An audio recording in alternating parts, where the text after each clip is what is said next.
The debate over gender identity continues to divide opinion across politics, education, women's rights, and freedom of expression.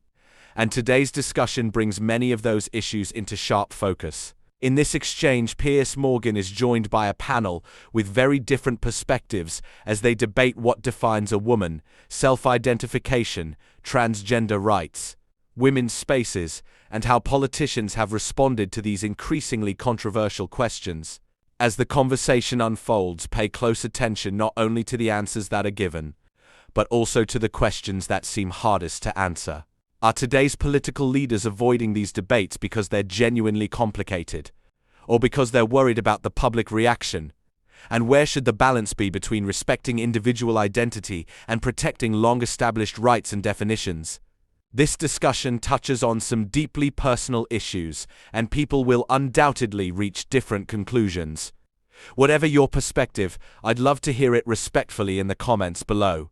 Before we dive into the discussion, don't forget to like this video, subscribe to the channel, and turn on notifications so you never miss our latest political analysis. Now let's watch the clip together, and I'll share my thoughts once it's finished.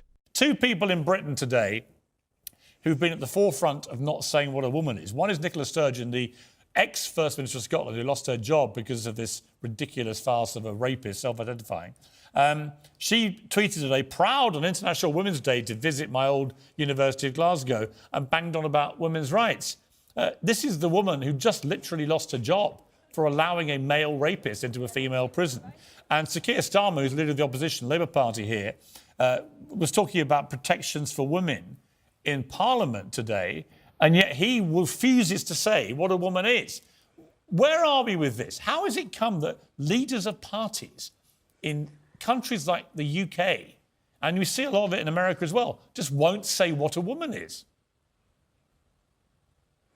Well, first of all, I have to apologize to you because all of this wokeness originates here in the United States of America, and then we export it to you in the UK. Yes, you're to blame. So we started this really in America. Yes, we are. You know, the wokeness starts here, and then it, of course, moves over, and now you guys have to deal with it. The world has to deal with it. But I say this, I'm proud to celebrate International Women's Day because I know what a woman is. So I would say if you don't know what a woman is, you don't get to celebrate it. You don't get to pretend to be a feminist when it's helpful to you or helpful to your political narrative. You have to be able to define what a woman is. This is all a farce. They are seeking to erase women, and this is the radical rainbow mafia, as I call it. This is not your average LGBT activist. This is the rainbow mafia section of that radical LGBTQ movement that has made women less than, and then has elevated all of this transgenderism and all of this pick your gender, identify as potato. They have hijacked the women's rights movement, the feminist movement, and actual feminists should be really pissed off about it. Well, as a feminist, I am. I recently interviewed Angelica, the Prime Minister, Rishi Sunak, and I asked him this question, which seems to stump many other leaders. Here's the clip. What is a woman? We know that Nicola Sturgeon can't answer that. We know Keir Starmer can't answer that. You're the British Prime Minister. What is a woman? Yeah, of course I know what a woman is. Adult human female. It's not difficult, is it, Angelica? I mean, that is what a woman is. I mean, I don't know why you're obsessed with defining it. Like, what is a man? Like, why do we need these arbitrary... A man is a male adult human. I mean, that's it. Right, OK. I don't know that we need these are just biological facts, but they're just facts. They're not arguable points, are they? But I think we have a right to self-identify. And you said you want to... As what? If you would like to be a woman, you can identify as a woman. I don't know why there is such an issue around... We've literally just seen a male rapist use that scam to get himself put into a female prison where he could attack vulnerable women inside a female prison, when even his ex-wife said it was all a scam. Which is a terrible, very distressing, isolated incident. And I think it's easy to take that and say that means that no one can identify as a woman. But and it's not an isolated incident, though. But it's 42% of trans-identifying prisoners in prison are in there for sex crimes. There's actually an advantage, evidently, to identifying as a female, because they never identify as male, because somehow male prisons seem less appealing to them. It's really weird. Anyway, but is it limitless, this self-identity? It's not totally limitless. What's the limit? When you're talking about International Women's Day, I don't know why we take the conversation around International Women's Day and make it about this. But if anyone... There's so many benefits. Right, but if anyone, according to you, can identify as a woman, anyone can, right? I don't see a problem with Just someone literally put the hand up and say, I'm a woman. But it's not an easy thing to do, to go out into Actually, the world. it's Very easy. Incredibly easy. You might think it's easy to say, but to decide to do that, to say What this does is doing who, it involve? whatever that person decides, but to Does go it out involve into the makeup? world and say, I don't identify as perhaps the sex I So was why born can't as. I It's not- identify... OK, why can't I identify as a black lesbian? Well, firstly, I mean, it was... Well, I'm serious. If I can identify as anything without any need to prove I'm actually what that is, why can't I, on International Women's Day, say, I'm Piers Morgan, I'm a black lesbian? I think taking it to a kind of absurd status, I think we're that's talking what... about quite a with strong respect, I think physical that change. you'd already opened the absurdity door by saying it is limitless. You can do what you like. Anyone can say, I'm a woman. So I simply ask you, why can't I? I mean, this point kind of ridicules trans people to an extent. Actually, I think what you said ridicules trans people, because actually people who go through the full process of transition, who actually go through what we used to call a sex change, which I don't think you can muck around with original biology, but those who actually go through surgical procedure over a number of years, I've got great respect for that very difficult journey they go on. I had zero respect for people who just wallop their hand up and go, suddenly, I'm a woman and I want all the rights that a woman has and I want to compete, say, in sport. I'm a 6'4" athlete, sprinter, swimmer, whatever, who's competed very mediocrely in male sport. I now want to come in and crush women in swimming pools and in sprinting events and break all their records, perhaps irrevocably, just by saying, I'm a woman. I think that is the absurdity you were talking about. My response was to say, well, if it's limitless, why can't I then say whatever I want to say? And you say immediately, as I knew you would, well, that's ridiculous.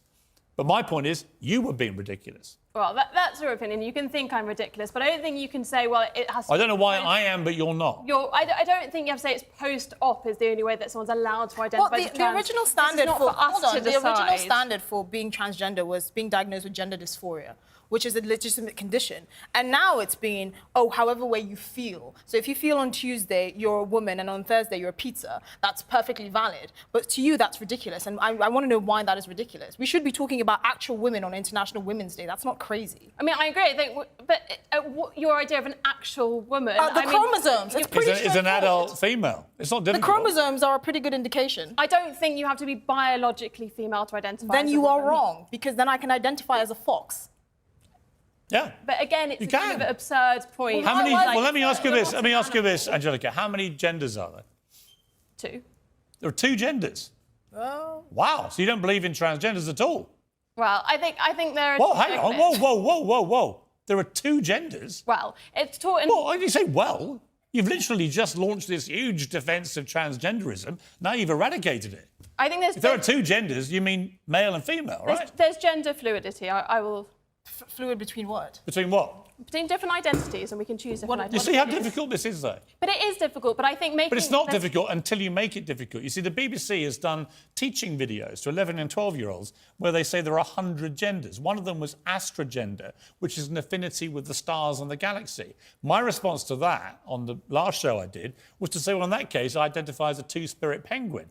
I was then told I was being ridiculous, but I made the same point. The ridiculousness is the BBC teaching kids there are 100 genders. There aren't. It is absurd. Bring back Tommy Laren, who I imagine is hyperventilating over there in America. Tommy, I mean, look, I don't see why, if it's limitless, I can't just say I'm Piers Morgan, I'm a black lesbian, because that is where limitless self-identity takes us. It means that male rapists can say they're women and get into female prisons. It means I can say I'm a two-spirit penguin or a black lesbian, and why can't I? Because that is where it takes you. Well, it certainly does, and I think you just had the perfect argument there. It's impossible to define, and it's impossible to stand up for because it's a mockery of what actual people are. And furthermore, going back to children, when this happens at a young age, when you start trying to convince kids that they don't know what gender they are, or they're born in the wrong body at 2, 3, 4, 5, 6, 7, 8, 9, 10 years old, that's child abuse. All right? Gender affirming care wherein you only tell somebody they can be whatever they want to be regardless of their biology at a young age, that is child abuse. It's happening in the UK, it's happening in the US, and this is making room for groomers to groom young people, to confuse the heck out of them, make them not know what they are so that they can take advantage and exploit them. Now, I want to be very clear here. This is not the mainstream LGBTQ movement. There are a lot of conservatives that even support that movement. This is a radical agenda made by groomers, and they don't want you to call them groomers, which is a perfect example of why they are groomers. This is what we're doing, is to confuse young people, to confuse all people, to make them dumber, make them confused as to what they are. It's a mockery of women's rights. It's a mockery of human rights. Yeah. And we should no longer be having the And discussion. you end up with scandals like the Tavistock Clinic here in London, in the UK,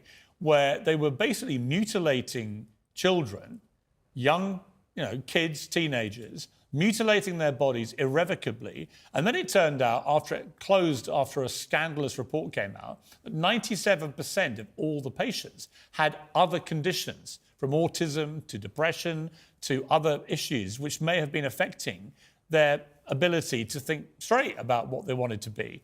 And that was, to me, as a father of 4 kids, utterly horrific, just horrific. This was going on, and anyone who tried to raise concerns about this, and journalists did, were immediately branded transphobic. And Esther, this comes back to what we see with, people like J.K. Rowling, I'm no friend of J.K. Rowling. She can't stand me. I don't like her, right? It's like fire and water. But on this issue, I've not seen a word she said that is transphobic. Yeah. I've just heard her go, I want to support and protect women's rights. For that, she's been unbelievably hounded, abused, attempts to cancel, which fortunately have backfired. But it's all wrong, this, isn't it? The thing is, and one of the shocking things that she's been attacked for is for drawing attention to domestic violence and violence against women.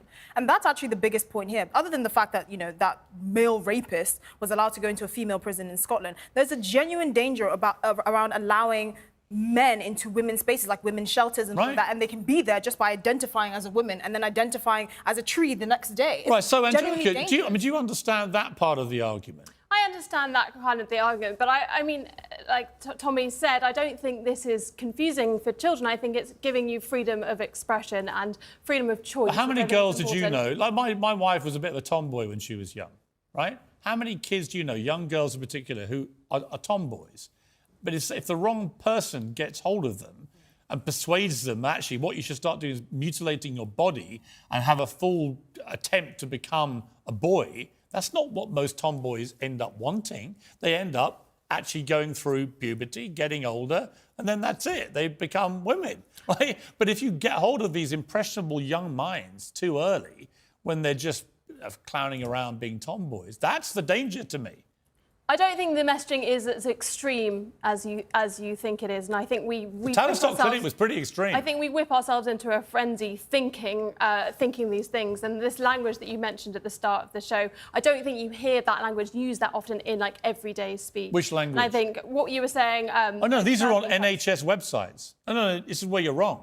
This is actually NHS websites in many cases. They genuinely call women chest feeders, birthing partners. They dare not say anything gender specific to women in case some trans people don't like it. To which I say, where are the rights of women to be called what they want to be called? Why does all language have to be degendered for a tiny minority of people? I think the problem is there's so much fear around having these kind of conversations and saying the wrong thing, getting it wrong. That means that people can't have conversations that feel kind of progressive about what is gender identity, what does the future look like, how do we create a compassionate space? So I think to your question at the start, like what is women and why politicians wouldn't answer it, they're so scared of getting it wrong. And well, people are scared because the mob come for them. Yeah. Exactly. And the mob needs to just go away and shut up. Anyway, I think scrap International Women's Day until we can all agree what a woman is. No, I'm sorry. I think there's so many benefits to having International Women's Day. It'd be a real shame to do that. Well, if you had your way, everyone would celebrate it by identifying as a woman, even if they weren't.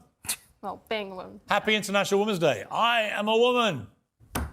It's a farce. Anyway, Angelica, lovely to see you. Thank you very much. Esther, going to see you a bit later on. Tommy, always good to have you over at the pond. International Women's Day. There you are. A fine example of a genuine woman. Correct? Thank you. Yes, absolutely. Identify as a woman. I am a woman, and that's how this thing works, ladies and gentlemen. Exactly. Thank you, Tommy Lehrer. Was this really a debate about language, or was it a debate about where society should draw its boundaries? That's the question I'd like you to think about after watching this discussion. One of the most striking aspects of the exchange wasn't necessarily that people disagreed, it was that several participants approached the same issue from completely different starting points. Some focused on biological definitions and legal protections, while others emphasized personal identity, individual freedom, and social inclusion.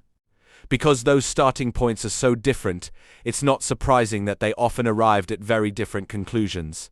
Throughout the discussion, Piers Morgan repeatedly returned to the question of consistency. His argument was that if self-identification has no clear limits, then difficult questions naturally follow about definitions, public policy, competitive sports, prisons, and other single-sex spaces. Whether viewers agree with that argument or not, it formed the central thread of his questioning. On the other side, the discussion also highlighted concerns about dignity, personal identity, and creating a society where people feel accepted rather than excluded. That perspective emphasized compassion and flexibility, even if some of the practical questions remained unresolved during the exchange. Another notable feature of the conversation was how often it returned to politics. References to party leaders, government policy, healthcare, schools, and public institutions demonstrated that these debates are no longer confined to academic discussions. They increasingly shape legislation, education, and public life. Ultimately, discussions like this remain controversial because they involve competing rights, competing values, and genuine disagreements about how society should move forward. These conversations are unlikely to disappear anytime soon, which is why respectful debate matters more than ever. What do you think? Did one side make the stronger case, or do you think both sides raised important points that deserve more consideration? Let me know your thoughts in the comments below, and please keep the discussion respectful. If you enjoyed this breakdown, don't forget to like the video, subscribe to the channel, and turn on notifications so you never miss our latest political commentary. Thanks for watching, and I'll see you in the next one.